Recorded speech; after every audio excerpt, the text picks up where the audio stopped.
중국의 인프라 투자 확대의 가능성을 열어놓고 긍정적으로 바라봐야 되지 않을까 이렇게 생각되는 게 오늘의 주제입니다. 그런 측면에서는 다양성을 보고 결단을 과감하게 하고 이렇게 하는 것이 필요한 거죠. 다 많이 들어야 돼요. 네. 이 차량용 디스플레이 쪽으로 장기적으로 본다면 지금부터 보실 필요가 있는 종목들은 에너지 다이렉트라고 이렇게 이런 액션, 리액션이 나오면은 그 주가들은 너무 겁먹지 말아요.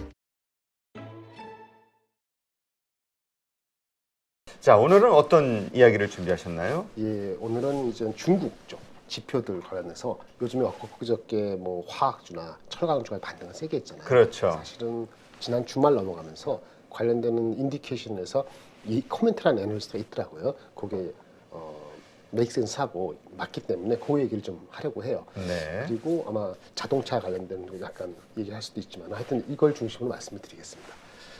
일단 형 준비한 자료 한번 볼게요. 네.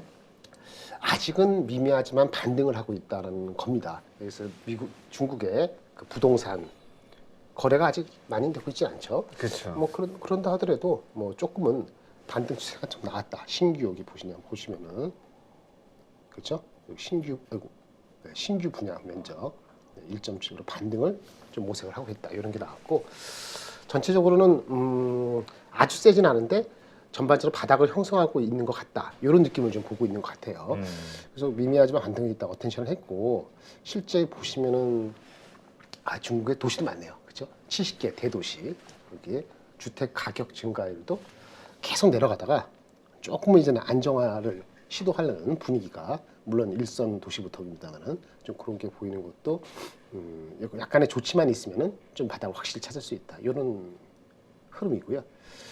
그 뭐 호가 지수도 아직 내려간 추세였긴 하지만 그래도 좀 그렇게 좀 보고 있고 30개로 압축을 하면은 신규 분양 면적은 마이너스가 확 줄었어요. 그래서 플러스로 돌기 직전이다. 여러 가지 조치가 다 나오고 있으니까 이런 거는 이제 중국이 무슨 얘기냐? 중국이 결국은 지금 올해 뭐 5%다 6%다 성장을 해야 되는데 내수 부양이 가장 손쉽다기보다는 그것이 먼저 해야 되는 거잖아요. 그러면 이제 사람들한테 여행 가라, 돈 써라, 가전제품 사라, 전기차 사라, 뭐 그것도 하겠지만 그 사람들의 그 구매력이 기본적으로 뒷받침이 되고 자신들이 신뢰가 있을 때 그걸 하는 거잖아요. 그렇죠. 근데 조금은 베팅 영역으로 가면은 부동산이라든지 인프라 이런 투자를 하면은 좀 부지가 크다 보니까 결국은 시장 관계자들이 중국이 결국은 인프라, 부동산 이런 쪽으로 그러니까 소비자보다는 전체적인 산업을 좀 푸시를 하는 그런 정책이 최소한 상반기는 있지 않을까 이런 생각을 하는 것 같아요. 이런 것이 반영이 되면은 미국발 어저께도 빠졌잖아요. 이런 거에 대한 좀 우려를 조금은 요 관련된 주식이 계속 그러니까 철강이나 화학 쪽이 주가가 오른 상태에서 그렇게 추세적으로 안 빠지고 계속 고개를 들고 갈 수 있는 여지가 되는 거죠. 그러니까 지금 우리가 그 이제까지 중국이 경기 부양을 한다면 인프라 투자한다면은 결국은 그 예전처럼 우리 사회 간접자 이 여기가 아니라 도로 철만 뭐 이런 게 아니라 그 데이터 센터라든가 이런 그렇죠. 어떤 신인프라 사업 요걸 주로 할 거다라고 생각을 그렇죠. 했었는데 결국은 국가 기간 산업 그러니까 기간 그 관련 인프라 이쪽에다 투자를 할 수밖에 없다. 그렇죠. 이렇게 보시는 거군요. 일단은 그거 하고 아까 말씀하신 그 어떤 특성 지역의 뭐 데이터 센터라든지 그런 거는 기본적으로 하면서 근데 그거는 자기네가 한다고 되는 게 아니고 하더라도 시간이 필요해요. 그 데이터 센터를 활용하려면은 계속 시간이 필요하니까 바로 나올 수 있는 거는 이제 정부가 푸시할 수 있는 건 인프라 투자를 중심으로 한다 이렇게 보셔야 되는 것 같아요. 네. 또 하나 관점은 미국하고 중국 갈등이 저번에 풍선 때문에 좀 그런 일이 있었는데 갈등이 아직 완화되고 있지는 않잖아요. 그런데 오히려 격화가 되는 것이 오히려 중국으로 하여금 우리가 인프라 투자를 이 시기에 더 확대해야 된다. 그런 필요성을 좀 다 자극시키는 그런 분위기가 된다. 이런 얘기를 하는 거죠. 뭐 또 하나 아까 말한 것처럼 소비자들이 리오프닝 해가지고 코로나 끝났으라 써요 하니 쓰는데 사람들이 아직도 마스크 쓰고 있고 그 뭐 억압된 수요가 있다고 하지만은 과거보다 뭐 현금이라든지 뭐 지원받은 것도 없으니까 100에서 40으로 줄었는데 이게 7, 80이 될지언정 100이 다시 100으로 가는 빠른 스냅업은 조금 만만치 않을 수 있다라고 보면 그러면 리오프닝 효과가 예상보다 크지 않다고 보면 어떻게 해야 되느냐. 그러면 아까 말한 것처럼 중국하고 미국하고 갈등도 있는데 그러면 우리 내부에 인프라 투자를 해가지고 그거를 갖고 알파를 끌어올리자 이런 얘기가 되는 거죠. 그래서 이 제목은 미중 갈등 격화가 오히려 중국의 인프라 투자를 더 확대시키는 그런 연결고리가 되지 않을까 이렇게 생각이 되는 거죠. 그렇다면 지금 먼저 전제로 봐야 될 게 중국의 리오프닝 효과, 그러니까 소비재, 소비라든가 서비스. 이런 쪽에서의 그 확 증가가 네. 지금 예상보다 안 좋다는 얘기죠. 아직은 안 나왔지만 그 정황이 아까 소비자들이 갖고 있는 펄처싱 구매력이 19년 대비했을 때 내려온 상태에서 안 올라왔거든요. 그러니까 중국이나 미국이나 한국처럼 뭐 이렇게 돈을 준 것도 아니고 그렇잖아요. 그러니까 이 사람들이 억압됐으니까 억압된 거에 반작용이 있더라도 올라오죠. 근데 올라오는 각도가 사람들이 생각하는 만큼 확 모든 사람을 끌어당길 정도로 모든 섹터, 뭐 여행, 카지노, 뭐 여러 가지 섹터에 모든 사람들을 해피할 정도로 그렇게 리오프닝 효과가 크지 않을 거라는 생각이 점점 다시 늘어나고 있거든요. 그 상태니까 미중 갈등에서 우리는 내부적으로 경기를 부양을 확실히 하는 인프라로 하자 이렇게 가는 분위기가 물론 문제는 있어요. 각 지방 정부나 이런 데 부채가 많다. 부채가 많은데도 불구하고 미중 갈등이 하면 부채까지 오버컴 하고 넘어가자 이거죠. 그러니까 부채 압박에도 불구하고 많이 얘기 들으셨는지 모르지만 지방의 특수 무슨 채권 발행 같은 것이 조기에 집중되고 있는 증가세가 뚜렷이 보이고 있다. 이렇게 지금 보이고 있거든요. 여기 많이 들어보시는데 광동성, 저장성 이런 쪽은 다 뭐 있는 이슈가 있는데 클러스터 아니면 생태 무슨 시범 구역이라 하는데 여기도 이제 부채 압력이 있는데 불구하고 특수채를 많이 할당받아갖고 하고 있거든요. 이런 거는 지방 정부라든지 전반적으로 만만치 않은 재정 상태에는 불구하고 원래 가려는 방향성에 대해서는 투자는 이 차에 놓치면 안 되겠다 이런 분위기가 확산되는 네. 그런 상황이라는 거죠. 그게 굉장히 중요한 거예요. 실질적으로 그 최근에 이거 1월달 데이터에 같긴 한데 2월 초까지 가계한테 대출한 규모는 확 줄었어요. 70% 작년 대비 30%밖에 안 남았어요. 근데 기업들이라는 게 인프라 관련되는 건데 기업들에 대한 중장기 대출은 거꾸로 반대로 67% 늘었거든요. 이게 무슨 얘기냐?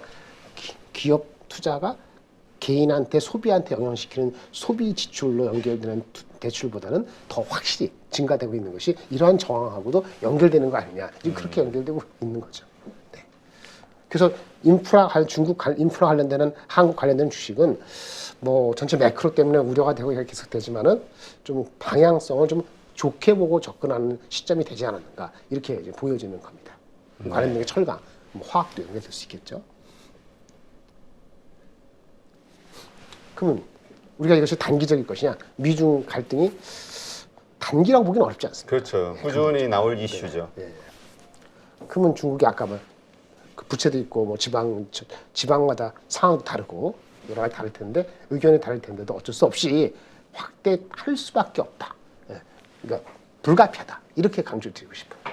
인프라 투자를 해서 수요를 내부적으로 창출하는 게 먼저고 아까 말한 것처럼 몇 가지 스마트시티 아까 대표님 말씀하신 그런 거죠. 거기에 맞춰갖고 신용 투자하고 인프라 내부 수출하고 이렇게 보실 수 있겠습니다. 장기적으로 중국이 가는 방향이 네 가지가 있다 하더라고요. 일단 뭐 미국하고 싸우니까 안보 전략이 나오는데 4대 안보 전략이라고 통칭하더라고요. 이게 애널리스트가 쓴 건데 데이터는 기술이죠. 근데 반도체가 안 되니까 이게 만만치 않은 거예요. 그렇죠. 내부적으로 데이터라도 잘 모아서 AI 기반을 닦으자. AI들 반도체 치면 어떻게 될지 모르지만 그렇죠.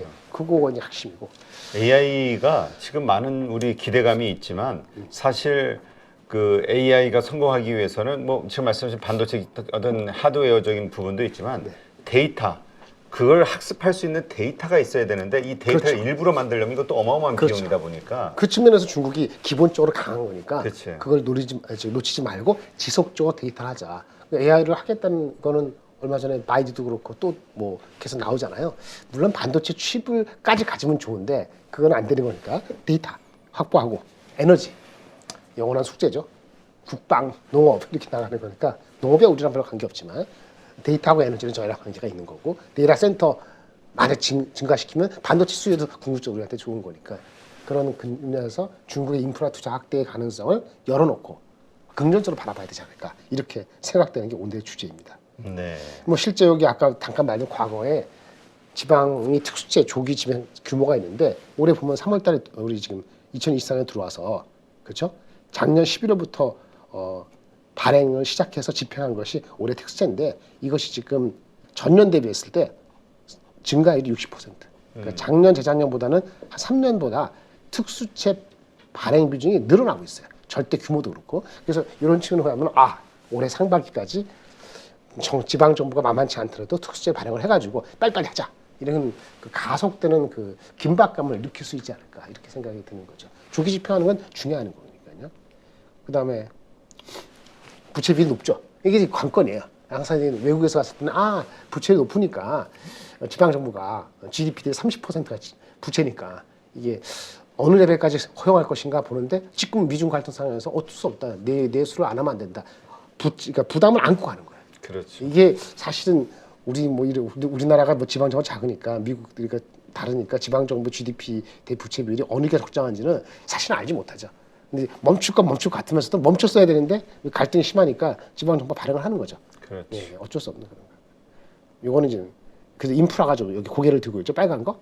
예. 부동산이 이제 잘 안 오니까 부동산 좀 더 악화되지 말게끔 막는 정도로 하고 일단 투자의 성장을 이끌 수 있는 건 빨간 거밖에 없다는 얘기죠. 그래서 빨간 거에 저도 뭐 투자를 하지. GDP 대비 30%라고 그러나요? 네. 부동산 비중이 상당히 높더라고요. 27%, 30% 그 정도죠. 정도. 예. 그러니까 부동산이 궁극적으로 부동산까지 만약 이게 다 돌아서면 말이죠. 다 되면은 그 인플레를 걱정하셔야 될 수 있어요. 그렇죠. 예. 근데 지금이 그건 아니고 요거는 막아주고 요거는 이제 부동산을 막아주고 인프라를 속도를 높이면은 전체적인 인플레 우려까지는 아니고 얘네들이 얘기하는 5%, 6%까지 5, 6% 정도 성장률이 나온다고 하면은 그거는 한국 주식이 한 버팀목 비슷한 거 역할을 한 상반기까지는 하지 않을까 이렇게 생각이 들거든요. 그러니까 상반기까지 이렇게 하면 버텨는 줘요. 주식장이 뭐 2,200, 2,100까지는 못하게 중국발 이슈가 있으니까 버텨주는 효과가 되지 않을까 이렇게 생각합니다. 우리가 생각하는 그런 고정 인프라 투자를 그렇게 한다고 했을 때 그럼 정말로 철강과 화학과 관련해서 우리가 수혜를 받을 수 있는 거예요? 왜냐하면 그쪽 섹터 자체가 원래 중국도 뭐 공급 과잉 이슈가 나올 정도였으니까 하여튼 원래 그 중국의 그 화학과 철강 이런 것들이 워낙 많다 보니까 그 이슈로 인해서 이제 우리 그 한국의 그 관련주들이 계속 어려운 그 뭐라 그럴까요? 하락이 있었죠. 산업이 위축이 되고 조선도 그랬고요. 근데 경기를 부양하기 위해서 다시 저렇게 인프라를 한다고 했을 때 그 수요를 중국산 철강이 됐든 화학이 됐든 이쪽에서 또 공장이 제대로 가동이 되면 뭐 또 같은 이슈가 벌어지지 않을까? 우리한테 과연 수혜일까에 대한 의문이 들긴 하거든요. 죄송합니다. 수요는 온다 보는데 초반에 수요가 지나치게 강하면은 공급 증가를 가속할 수 있어요. 증설. 그래서 항상 증설 숫자하고 수요하고 비교하는데 증설이 빨리 못 오면은 올해 하반기까지는 괜찮다고 봐요.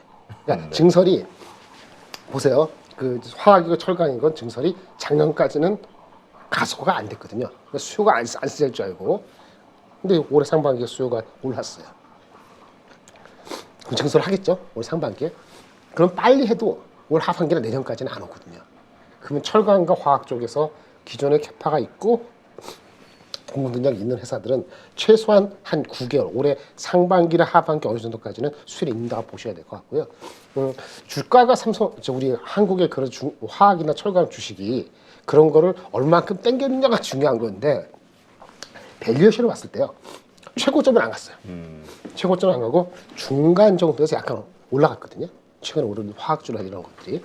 그래서 제가 봤을 때는 올해 그 회복, 수혜의 폭을 다 받지는 않았고, 그렇죠. 더 올라갈 여지가 있는데 그 수요가, 늘어난 수요가 한국, 중국이 세이프하게 갈 정도로 지속적으로 셀 것이냐는 것은 올 연말이기 때문에 다시 한번 테스트가 될 것 같아요. 따라서 지금은 가능성, 수요의 회복 가능성의 수혜를 한 60%, 70% 정도는 반영을 했다라고 보시는데 아까 말씀드린 것처럼 투자의 흐름이 이제 막 시작됐잖아요. 1월, 2월 달. 이런 흐름이 뭐 3월 가서 갑자기 멈추고 이러는 게 아니거든요. 그러면 언제쯤 그걸 다시 테스트 해볼까요? 한 6개월 해보고 하는 거니까 지금적으로는 올 한 가을까지는 이러한 그 투자 지속에 따른 수혜가 한국에도 있을 수 있다. 숫자가 확인되는 까지는 저번에 말씀드린 것처럼 소비자 그 GKL 뭐 파라다이스 같이 사람들의 소비자 데이터 나오는 건 3, 4월 달이잖아요. 그렇죠. 이런 그 화학이나 철강 쪽의 데이터가 우리한테 얼마만큼 임팩트가 있는가는 확인되는 거는 가을경일 거라고요. 아마 9월이나 10월. 그러니까 이것은 조금 더 늦게 왔잖아요. 그러니까 조금 더 길게라는 게 좀 세이프하게 말했을 때 9월, 10월까지는 그 데이터가 확인이 안 되니까, 그러니까 우리가 얼마나 임팩트가 좋게 받는 확인이 안 되니까 기대감을 가지고 반영을 해서 가는데, 흐름상 봤을 때는 한 60%, 70% 정도 반영된 것 같아요. 그러니까 30% 이상이 향후 한 4, 5개월 정도에 걸쳐서 반영될 여지가 남아있기 때문에 중국의 스탠스가 갑자기 바뀌지 않는 한 포트에서는 아마 요것이 내려갈 때마다 이제부터라도 채우려는 세력들이 기관 투자가도 그렇고 개인도 그렇고 있을 거예요. 왜냐면 다른 주식들 반도체 뭐 있죠? 에너지 주식 뭐 많은 그 뭐 저기 뭐 챗봇도 있고 그다음에 게임도 있고 많은 주식도 많이 올라갔거든요. 그러니까 자체적인 어닝이 걔네들이 나오기 전까지는 이게 2,500, 2,600 빨리 가는 게 굉장히 어려운 거예요. 그러면 어떻게 되느냐? 결국은 확실한 그 테마 내지는 확실한 힘이 있어야 되는데 중국이 그런 역할을 당분간은 한 부분에서 해주는 건데 그게 철강 화학이 지속될 가능성이 열렸다 이렇게 보셔야 되는 거죠. 오늘 같이 빠질 때는 긍정적으로 보시고 접근하시는 게 오히려 기회가 아닐까 이렇게 판단이 됩니다. 계속해서 사실 화학주, 철강주 중국의 경기 부양으로 인해서 우리가 턴어라운드 할 것이다라는 이야기가 나왔었는데 그렇죠. 2개월 전부터. 예. 지금 이미 중국이 그러니까 원래는 그 데이터라든가 네. 신인프라 사업 쪽에 원래 집중하려고 거지. 했었는데 네. 아차 이거 아니구나 네. 해서 그 경제 성장률을 확 올릴 수 있는 그렇죠. 이쪽 인프라로 가니까 이쪽이 좀 빨라질 수 있다. 그렇죠. 그렇게 보셔야 되고 화학과 철강. 그래서 뭐 화학 섹터 중에서 만약에 뭐 특별한 회사를 말하는 거 아니에요. 대한유화 뭐 저기 금호화학, 금호석유 뭐 롯데케미칼 많잖아요. 그래서 또 이런 것도 있죠. 화학하고 뭐 2차 전지나 이런 쪽에 섞여 있는 거, SKC 이런 주식도 있고 여러 가지의 화학이 섞여 있는데 본인의 그 성향에 따라 갖고 나는 그 2차 전지라든지 이런 소재도 연결시키고 싶어. 그러면 아까 앞전에 그 민 팀장님 얘기하는 그 여러 가지 종목 중에서 LG 화학이 뭐 한다고 해서 그 동박 쪽에 가야 되는데 SKC 같은 경우도 많이 빠져 있는데 이런 것도 접근해 볼 수 있는 거예요. 그쪽도 화학 때문에 빠졌고 경제사 때문에 빠지고 이래저래 빠져갖고 주가 계속 안 좋거든요. 그런 거는 역발상하는 거죠.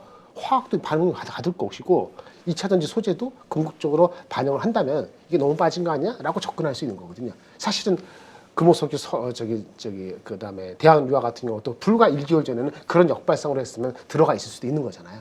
그래서 순수화학도 괜찮을 수 있지만은 주가 어느 정도 한 60 반영됐다고 하니까 순수화학은 한데 화학이 섞여 있으면서 그 영향을 받아서 주가가 빠진 종목. 그런데 다른 복합적인 성장을 추구하는 종목. SKC 같은 경우도 저는 오늘 같은 날 눈에 보이더라고요. 여러 가지 어저께 뉴스 때문에 빠지고 화학대 저 정도 빠지고 뭐 밸류에이션은 싸지는 않습니다만은 좀 장기적으로 보면 이건 PER이 장기적으로 싼 거죠. 그러니까 지금 우리 아까 그 고정관념을 깨야 되는 거잖아요. 뭐냐면 지금 PER이 세지 않다라는 거는 실적 대비 이익 대비 지금 주가가 비싸다는 얘기인데 원래 이럴 때 사야 되는 거랍니다. 맞습니다. 그래서 그게 어렵죠. 이익이 확 나오면서 이게 확신됐을 PER이 때, 낮아졌을 때 그때 이제 팔아야 파는 되는 거지. 거니까.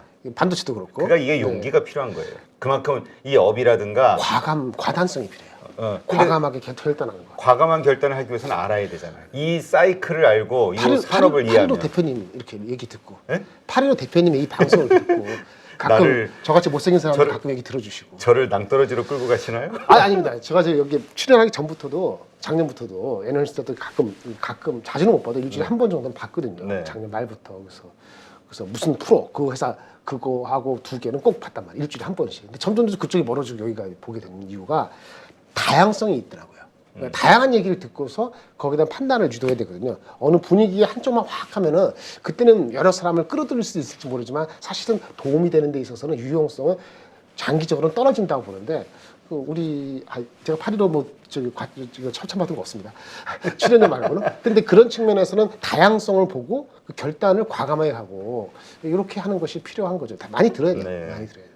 알겠습니다. 그래서 뭐 SKC 이런 것도 괜찮은 것 같아서 방향성 괜찮다. 중국 쪽이 투자가 오늘 이거를 말씀을 드리는 거고요. 아까 말씀한 것처럼 가계 대출을 확 줄었고. 저 줄은 기업 이유가 대출. 뭡니까? 왜 줄었을까요? 부동산 꾸라지니까 거기 대출이 안 나갔겠죠. 그러니까 신규 대출이 늘지 않으니까 그래서 이제 떨어지는 걸로 그렇죠. 봐요. 뭐 갑자기 우리 금리 높아서 우리도 좀 얘는 그런 거 가계부채가 아니니까. 떨어졌다 그러잖아요. 예. 그거는 갚아서인데 그렇죠. 여기는 그냥 여기는 관계없어. 신규 대출이 안 나가서 그러니까 얘네들이 국가가 하고 있는 중장기 대출이 어디를 포인트를 잡고 있는가 인프라 이게 확 올라갔잖아요. 이게 가끔 당분간 취소된다 이렇게 볼 수밖에 없는 거죠. 그렇죠. 중국항은 우리 파라다이스 뭐 이런 식으로 그 소비자가 보복 소비하는 거 그 트렌드는 대충 이제 말씀드리는데요. 요 2월 말쯤 되잖아요. 네. 95% 됐어요. 그쪽 신규 투자는 주식 투자하는 거는 위험한 것보다도 언제 팔까를 고민해야 되는 시기라고 보여지고요. 가계가 아닌 기업 투자에 관련되는 화학 철강이 당분간은 영향을 줄 수 있다. 주가가 반락할 때 조금 용기를 내서 포트를 좀 그런 쪽으로 해야 된다는 걸 오늘 가장 큰 주제를 말씀드리고 나머지 있는 것은 그럼에도 불구하고 LCD를 한번 LG 디스플레이. 예. 지금 사실 그 우리 오전 아까 저 민재기 팀장 방송에서도 그랬지만 네. 지금 디스플레이 쪽이 네. 상당히 강하거든요. 그렇죠. 어저께 네. 많이 오늘 좀 빠지는데. 근데 여기에 우리 개인 투자자들이 그렇게 LG 디스플레이도 우리가 한번 여기 내부에서 우리 투표를 해봤어요. 우리 이거 안 좋지. 투자해보자. 부결됐어. 50%가 안 돼가지고. 부결됐을 거예요. 네. 그게 기회예요. 그게 기회일 수 있다라고 봅니다. 지금 LG 디스플레이의 그 애널리스트들의 그 컨센서스 그 투자 의견은 바이가 아닌 게 더 많아요. 그러니까 홀드, 셀은 안 하지. 근데 홀드가 많아요. 바이라 해봤자 목표 주가가 2만 원 넘는 게 찾을 수가 없어요. 지금 그럼 뭐 어떡하라고? 바이라 하더라도 목표 주가 2만 원 넘는 게 없는데. 근데 홀드가 더 많고. 그럼 누가 투자하면 뭔 소리야? LCD 가는데 이런 얘기 하실 거잖아요. 그치. 무슨 LG 디스플레이 그거 그 당한 적이 얼마나 많은데. 그렇죠. 네. 사실은 그게 또 일리가 있어요. 4, 5년 전인가 걔네들이 돈 필요해가지고 유상증자한다. 안 한다 그랬는데 유상증자 갑자기 했거든요. 그래서 사람들이 깜짝 놀라고 했거든요. 그 유상증자 가격이 19,000원 얼마예요. 그러니까 이래저래 뭐 지금 16,000원인데 이건 뭐 이미 많이 올랐네 라고 생각할 수 있는데 잠깐 당장이 아니더라도 한번 봅시다. 어쨌든 가격이 LCD 패널 가격이 많이 빠지다가 최근에 와서 2월 말에 보합됐어요. 3월 달에 상승 전환을 할 수 있다고 애널리스트가 리포트를 썼어요. 오랜만이죠. 그러니까 중요한 건 뭐냐면은 이게 수요가 갑자기 늘어나는 게 아니고 워낙 수요가 붕괴되니까 좀 시간을 두고 나서 뭐가 일어나냐. 액션에 대한 리액션이 낮은 시차를 또 반영하거든요. 그 리액션이 나타날 때 주식을 봐야 돼요. 미리. 리액션이 언제 나냐. 수요가 붕괴되면 공급을 줄이거든요. 그 공급을 줄일 수밖에 없고 더 이상 나 수요 없다고 말치면 나는 이제 안 만들 거야. 이렇게 나오는 지경까지 몰리면은 주가는 바로 다른 방향을 튼단 말이에요. 반도체 마찬가지고 디스플레이 마찬가지. 반도체도 하이닉스 같은 경우도 뭐 3조 적자다, 2조 적자 이런 얘기 나오고 했을 그렇죠. 때 오늘도 뭐 3조 적자 그렇죠. 이야기 나오니까 또 주가가 저렇게 또 밀리는데. 그거 영향도 있겠지만 뭐 하여튼 어쨌든 여러 가지가 있죠. 근데 그 저점에 8만 원에서 안 빠지잖아요. 이미 저점은 올라갔거든요. 그건 뭐냐? 워낙 붕괴되니까 공급을 줄여서 타겟에 나갈 수밖에 없다. 아니면 도산하니까. 이런 액션, 리액션이 나오면은 그 주가들은 너무 겁먹지 말아야 돼요. LG 디스플레이가 LCD 마찬가지인데 현금 원가 이제는 만들면 만들수록 현금이 빠져나가는 수준까지 가면 어떻게 될까요? 가동률을 확 줄이죠.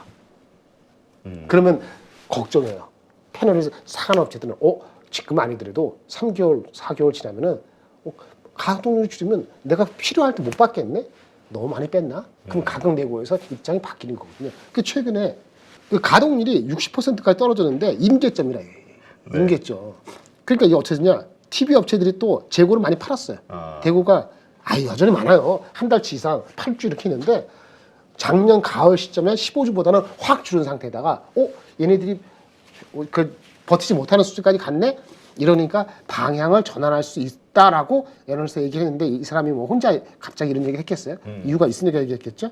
물론 아직은 삼성전자의 TV, 소니 얘네들이 글로벌 TV 패널 가져간 업체들은 아직은 아직 우리 TV도 안 팔릴지 모르는데 이렇게 얘기하고 있지만 그렇죠.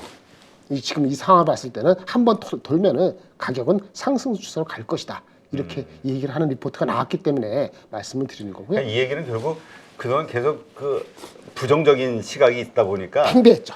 재고를 안 쌓아놨었는데 그렇죠.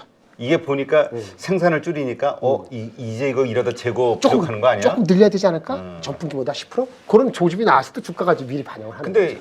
그런 이슈라면은 이건 또 금방 또 반전되지 않을까요? 그렇죠. 그래서 그 다음 봅시다. 네. 근본적으로. 아, 제가 미리 앞서갔군요. 죄송합니다. 아니 그거 보면은 뭐 매일 팔고 사고 이렇게 해야 되겠죠. 맞는 네. 말씀이에요. 그렇게 플레이하면 맞는데 KB증권에서 조금 더 근본적으로 세 가지 포인트, 세 가지 중에서 1, 2, 3 중에서 네. 2번, 3번 제가 동감하고 여기 들으신 분 2번, 3번 동감 안 하면 LG 볼 필요 없어요. 2번, 3번이 동감, 첫 번째, 세 번째. LCD가 워낙 안 되니까 라인을 구조조정 많이 했어요. 그 동감하십니까? 오케이. 그럼 쓸데없는 거 많이 라인을 축소했네. 두 번째, 얘네들의 중형 OLED, 휴대폰, 그 아이패드 이런 쪽에 거기는 애플하고 관계되잖아요. 생산 능력을 지금 늘리고 있어요. 아, 지금 안 되는 거는 결국은 LCD이기도 하고 특히나 TV용 들어가는 OLED 패널이 중요한데 OLED TV가 팔릴 것이냐 이거거든요.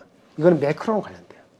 OLED TV가 원래는 작년에서 올해 볼 때는 마이너스 성장을 했는데 지금은 스멀 한 5% 10% 성장할 거라고 보고 있거든요. 근데 여기에 아직 동감을 사람들이 안 하는 거예요. 회복 가능성이 이게 있잖아요. 그러니까 구조 조정은 했고 생산 확대 추진한 계획은 맞으니까 두 가지는 오케이 하고 아까 LCD 패널 가격이 조금 반등할 여지가 있다라고 하면은 지금 주가 오른 거에 대해서는 타당하다.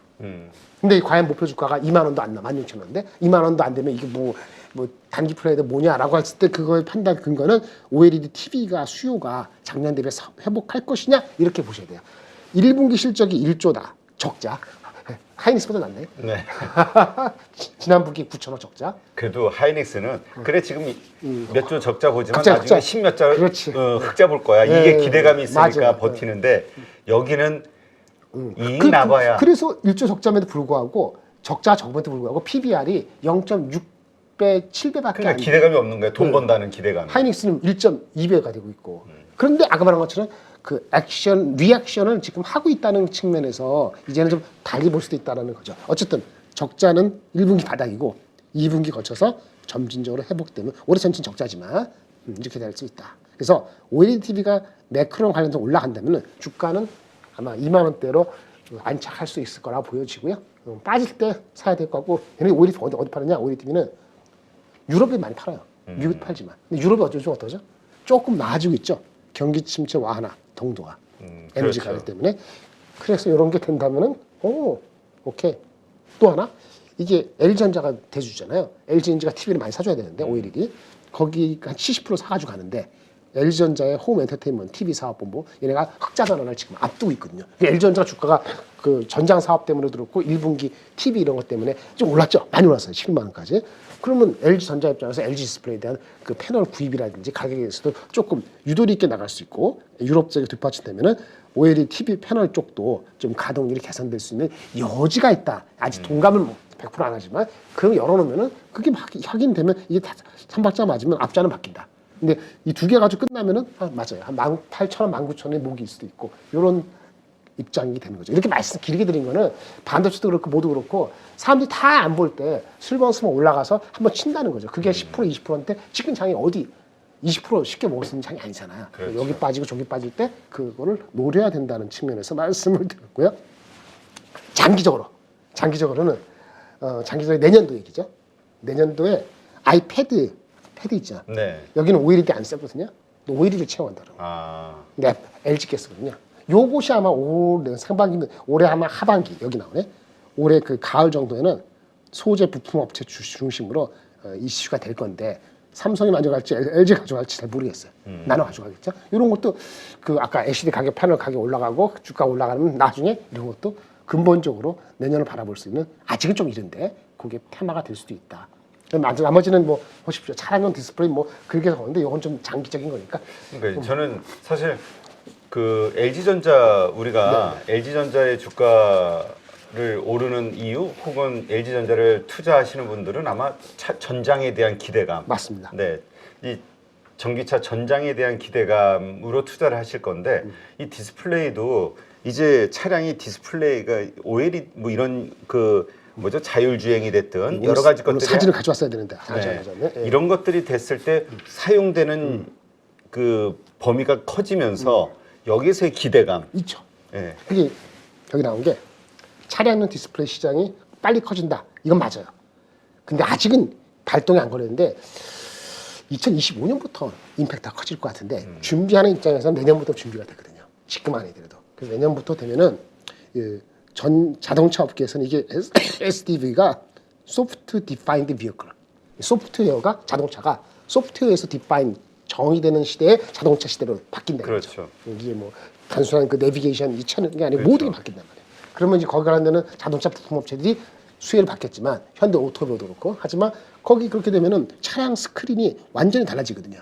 그 오토 자동차 부분의 매출액 LG 디스플레이에 있어서 자동차 부분의 매출액이 1조 6천억이면 얘네 전체 매출액 20몇 조니까 한 7, 8% 돼요 지금. 근데 이게 2배 넘어가잖아요. 그럼 비중이 의미 있게 돼요.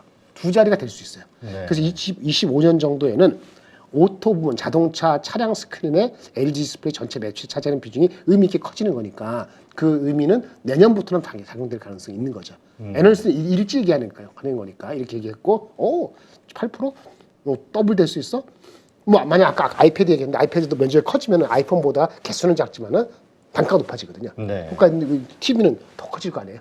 TV가 아니고 이게 자동차 모니터링은 26인치, 이거 5인치 하다가 아이패드도 9인치, 10인치 하다가 26인치 들어가는데 의미가 커지는 거죠. 그렇죠. 그래서 그게 24년, 5년부터니까 아까 말한 차량 디스플레이, OLED 확대 이런 것도 흐름에 LG 디스플레이가 이런 쪽으로 구조조정을 하고 있는데 주가가 그걸 ROE 측면에 반영되고 하는 것이 빠르진 않은데 어쨌든 LCD 가격이 턴할 수 있다는 걸 가지고 한 10,000원대를 살펴하려고 하는 움직임이 여름, 가을까지 이어지지 않을까 생각이 들고요. 혹시 LG 디스플레이가 믿음직지 않으면은 다른 종목도 있어요.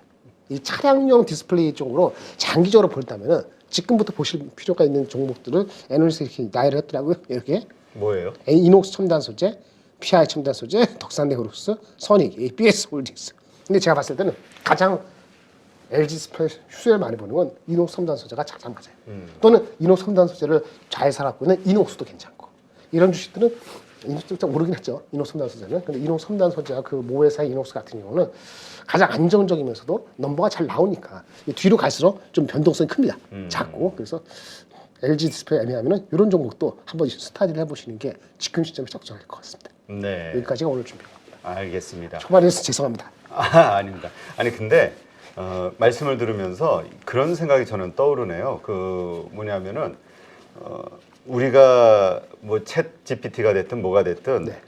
가지고 있는 기대감, 반도체도 그렇고요. 어렵지만 좋아질 것일 때 매출 규모가 달라지고 이익 규모가 확 달라지는 거에 대한 기대감 이게 있는데 지금 자동차 디스플레이 관련해서도 그렇게 좋아진다고 했을 때 그 관련 매출액이 한 2배 정도 늘 수 있다라는 이게 사실 되게 큰 거지만 좀 생각보다 그래? 그래봤자 전체 짜증이 그러니까 전체 사이즈가 그냥 얼마 안 되네 이런 느낌이 확 와닿으니까 야 이게 앞으로 포텐셜이 쫙 뻗어나가겠다라는 생각이 싹 사라지네요. 아직 조금 시간이 걸리네. 네. 근데 그 전에 가격이 올라가는 게 중요하니까 LCD가 턴하고 요거 아까 붙는 것처럼 올 가을 9월 달에 아이패드 그럼 내년 상반기에 차량용 다른 것까지 다 합쳐서 그렇죠. 네. 근데 이제 턴라운드 돼야 돼요. 흑자 턴이 돼야 되는데 이게 사람들이 모든 사람이 LG 디스플레이 흑자 턴 되고 아까 말한 차량용 OLED가 붙어라고 확인되는 시점은 올 겨울 정도 될 거란 말이에요. 그럼 그때 갔을 주가는 달라졌겠죠. 그게 이루어지면은. 네. 그래서 미리미리 짤쌀 뜯어야 되는 거니까 15,000원, 16,000원 되면은 나쁘지 않을 접근식을 아니면 안정적인 이녹스 첨단 소재 같은 거를 공부하시면 LG 디스플레이 같이 갈 때 OLED 갈 때 이녹스 첨단 소재가 분명히 수혜를 받거든요. 한번 보시면 될 것 같아요. 네, 알겠습니다. 네.